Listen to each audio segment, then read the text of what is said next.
All rise.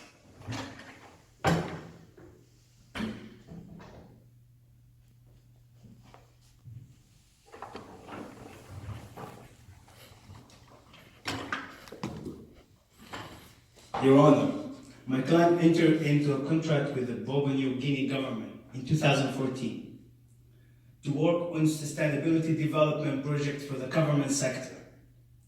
We, however, had to pull out in 2015 because the Papua New Guinea government has stopped paying its invoice. And that is the proof of the invoice.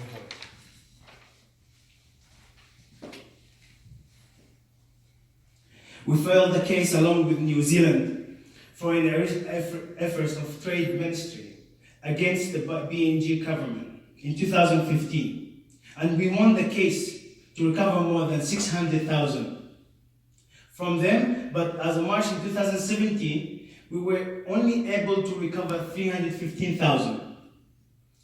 From the government of Papua New Guinea, Your Honor, I'm begging you, we have had a very healthy cash flow, and we have experienced significant growth over the past 5 years, but our situation only worsened by non-payment of PNG debt.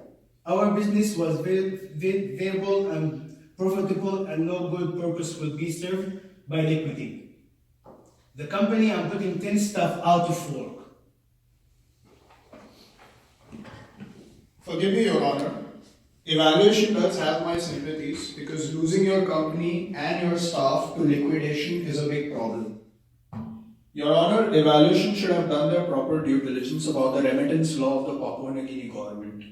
Money can only be remitted to New Zealand at a rate of $4,500 a day, and that would take a considerable amount of time for evaluation to clear their arrears with IRD.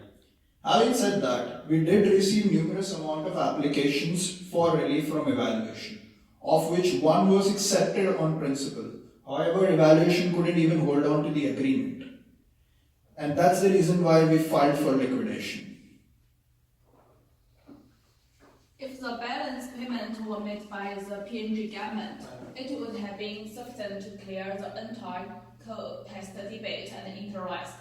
However, the penalties, which I'm told now amounts to 390,000, could not be paid, and it is not a very substantial amount. The court ordered the liquidation, as the evaluation would appear to have no hope of paying the penalties within a reasonable time frame. The court is now adjourned. Liquidated. The creditor has the power to initiate the liquidation on the non-payment of tax and penalties. Depending upon the seriousness of a temporary financial difficulty, the creditor, in this case the IRD, can make an installment arrangement.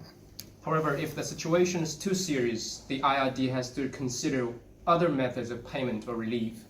Any tax reliefs granted would lead to the maximization of the net present value of tax paid, which means that the tax paid now will have more value than the tax paid in the future. Since they have a huge backlog in tax penalties, which doesn't seem to be clearing off anytime sooner, the creditors, in this case, the IRD has the power to order liquidation of the company.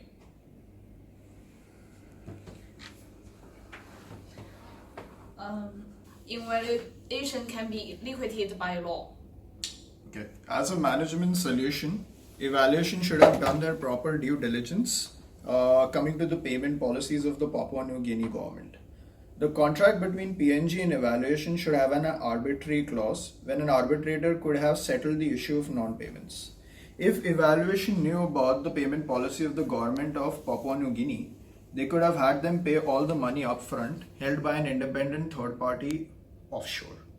This should be followed by any other company who wants to deal with the Papua New Guinea government in the future.